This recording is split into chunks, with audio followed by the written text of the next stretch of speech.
Paixão de Nosso Senhor Jesus Cristo, segundo Lucas. Naquele tempo, toda a multidão se levantou e levou Jesus a Pilatos. Começaram, então, a acusá-lo, dizendo: achamos este homem fazendo... todo mundo.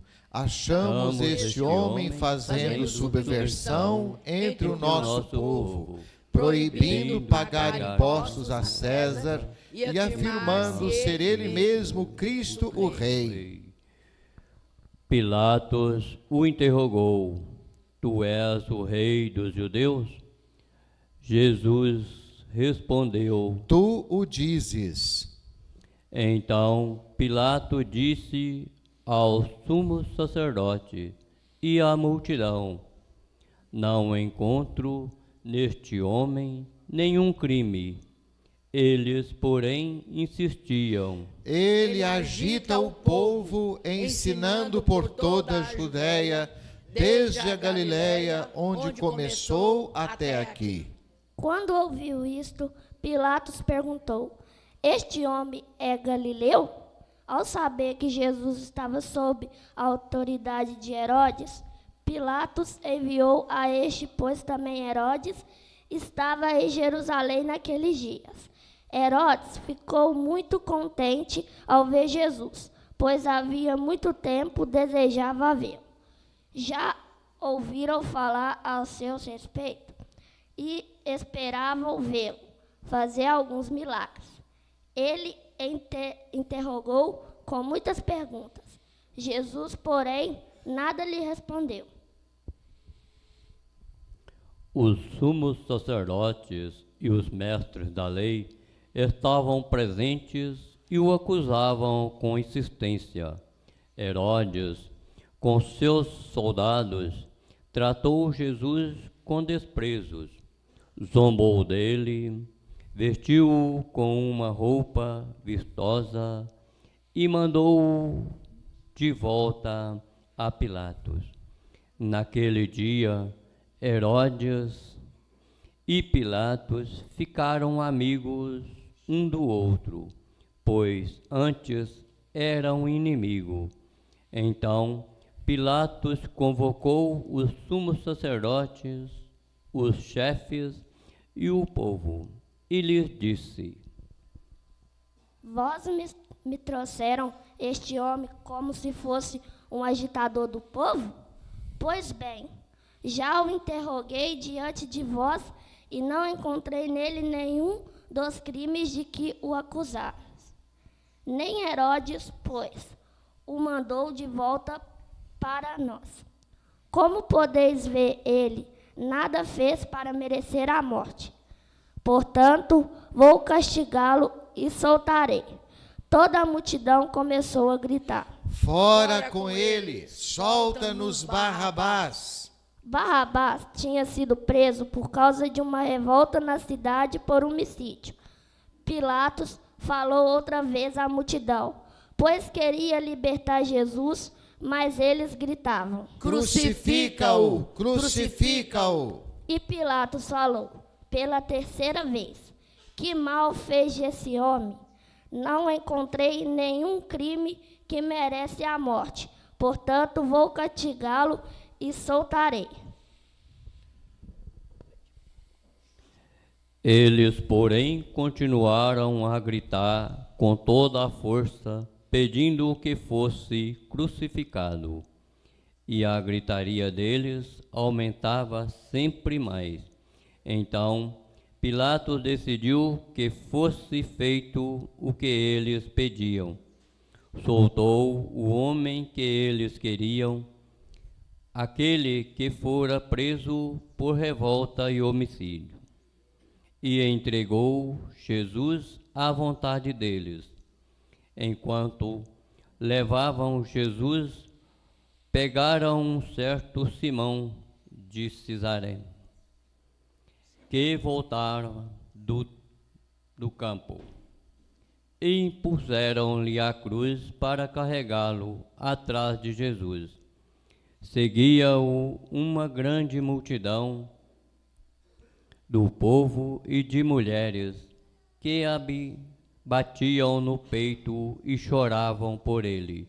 Jesus, porém, voltou-se e disse: Filhas de Jerusalém, não choreis por mim, chorai por vós mesmas e por vossos filhos, porque dias virão em que se dirá: felizes as mulheres que nunca tiveram filhos, os ventres que nunca deram à luz, os seios que nunca amamentaram. Então começaram a pedir às montanhas: caí sobre nós, e às colinas: escondei-nos. Porque se fazem assim com a árvore verde, o que não farão com a árvore seca? Levavam também outros 2 malfeitores para serem mortos juntos com Jesus. Quando chegaram ao lugar chamado Calvário, ali crucificaram Jesus e os malfeitores, um à sua direita e o outro à sua esquerda. Jesus dizia: Pai, perdoa-lhes, eles não sabem o que fazem. Depois fizeram um sorteio, repartindo entre si as roupas de Jesus. O povo permanecia lá, olhando, e até os chefes zombavam, dizendo: A outros ele salvou, salve-se a si mesmo, se de fato é o Cristo, o de Deus escolhido. Os soldados também caçoavam deles. Aproximavam-se, ofereciam-lhe vinagres e diziam: Se és o rei dos judeus, salva-te a ti mesmo. Acima dele havia um letreiro: Este é o rei dos judeus. Um dos malfeitores crucificado o insultava, dizendo: Tu não és o Cristo? Salva-te a si mesmo e a nós. Mas o outro o repreendeu, dizendo: Nem sequer temes a Deus, tu que sofres a mesma condenação. Para nós é justo, porque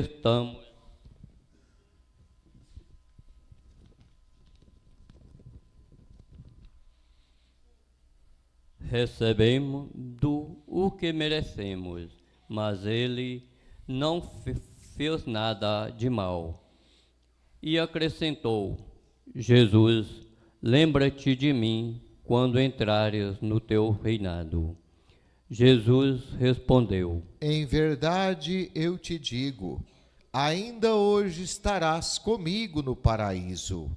Já era mais ou menos meio-dia, e uma escuridão cobriu toda a terra até às 3 horas da tarde, pois o sol parou de brilhar.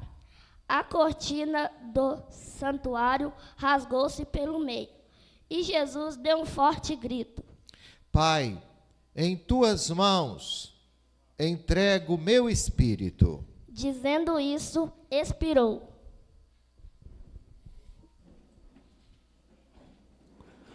O oficial do exército romano viu o que acontecera e glorificou a Deus, dizendo: de fato, este homem era justo. E as multidões que tinham acorrido para assistir, viram o que havia acontecido e voltaram para casa, batendo no peito. Todos os conhecidos de Jesus, bem como as mulheres que o acompanhavam desde a Galileia, ficaram à distância, olhando essas coisas. Palavra da salvação. Glória a vós, Senhor. Tremeu a terra, tremeu a cruz. Só você, Tulim. Tremeu o mundo inteiro, só não tremeu Jesus. Tremeu a terra, tremeu a cruz. tremeu o mundo inteiro, só não tremeu Jesus. Meus irmãos e minhas irmãs, como é difícil pregar na Semana Santa.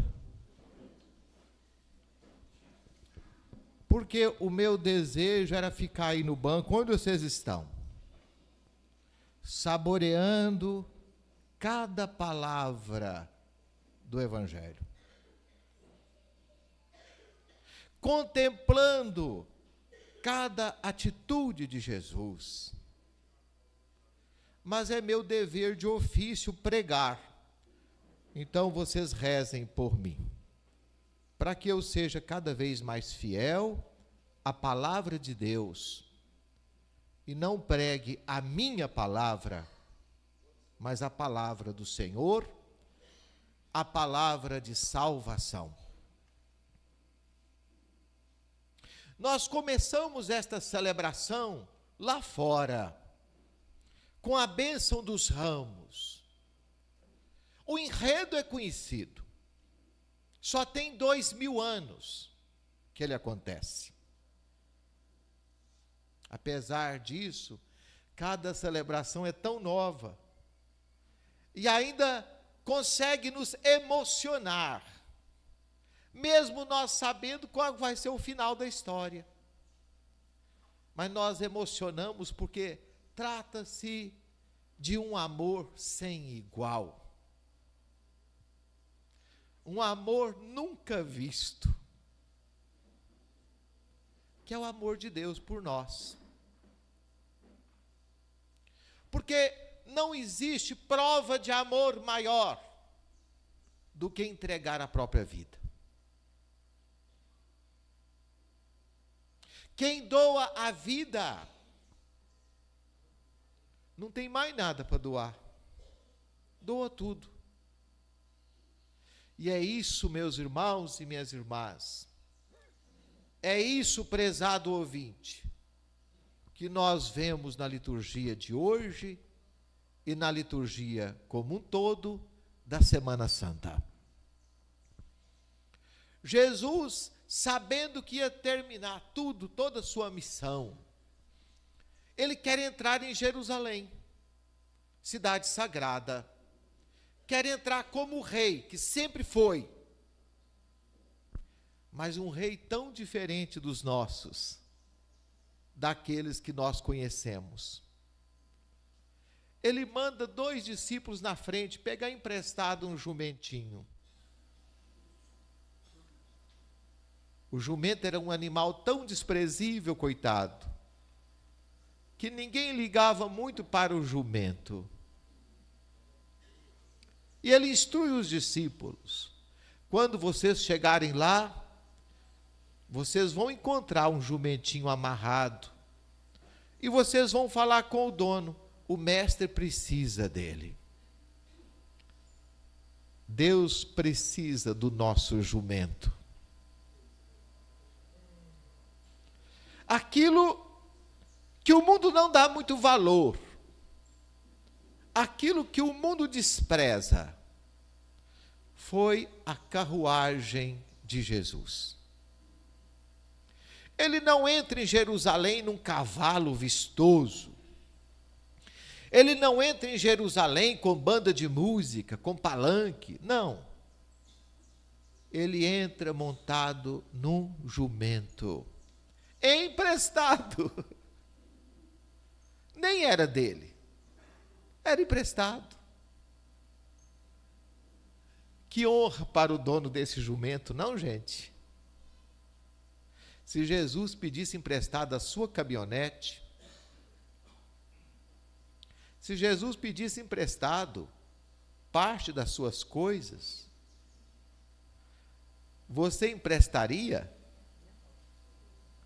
Que honra para o dono desse jumento. Emprestou o cavalo para Jesus.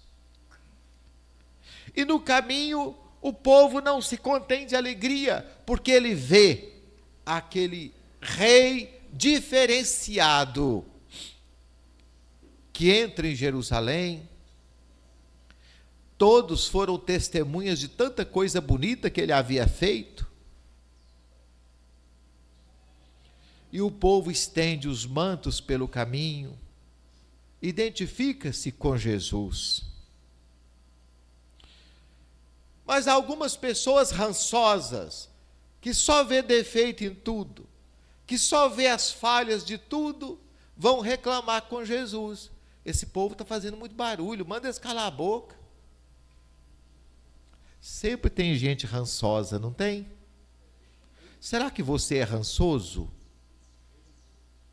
Será que você é cri-cri? Sempre tem alguém rançoso. E Jesus diz naquelas pessoas: eu não posso fazer isso. Porque se eles se calarem, as pedras vão gritar. As pedras, meus irmãos, às vezes têm mais sentimento do que muitos homens, filhos de Deus. Até as pedras naquele dia perceberam a grandeza de quem entrava em Jerusalém.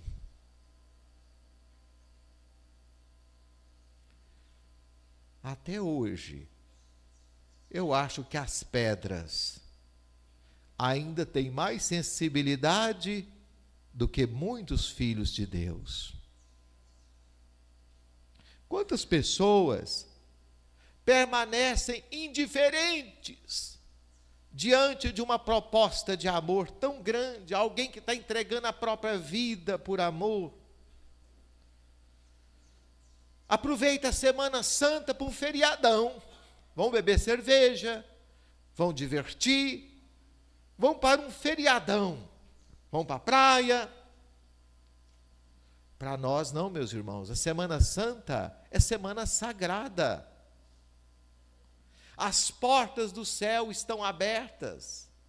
As graças de Deus descem de forma abundante na Semana Santa. Quantas pessoas, meus irmãos, são geladas, indiferentes ao amor de Deus? Eu olho para Nosso Senhor na cruz. Eu gosto de rezar com um crucifixo na minha frente, e às vezes eu falo com Jesus: Jesus, o senhor não acha que o senhor exagerou? Eu não merecia tanto. Eu não mereço tanto. Mas Deus é farturento. Deus sempre nos dá de sobra. Ele derrama sobre todos nós uma cachoeira de graças e de amor. E não são só sobre nós. Ele derrama sobre os seus inimigos. Isso é que é assustador, meus irmãos. Os inimigos de Deus também podem desfrutar da sua graça. Só não pode desfrutar da graça de Deus aquele que tem o coração fechado. Nós percebemos isso lá na cena do Calvário. Havia 2 ladrões, um à direita, outro à esquerda. Eles eram ladrões mesmos. Mas um olhou para Jesus e pensou: ele é santo. Ele é diferente de nós. Ele foi o primeiro que acreditou lá no Calvário, quando olhou para Jesus e falou: Senhor, tem dó de mim. Eu acredito no Senhor. Lembra de mim, meu Senhor, quando o Senhor estiver no paraíso e eu não estarei, porque eu não mereço. Parece que era tudo que Jesus esperava. Naquele último segundo, ele ainda salva aquele ladrão e diz para ele: meu filho, hoje ainda você vai estar comigo no paraíso. Jesus não deu sermão. Nós gostamos de dar sermão. Jesus não pediu ele para mudar de vida, afinal de contas, ele não tinha vida mais para mudar. Jesus o perdoou incondicionalmente. Nós sempre colocamos uma condição. Eu perdoo se, esse se é que mata. Em tudo nós colocamos uma condição. Eu vou fazer isso para você se você fizer isso por mim.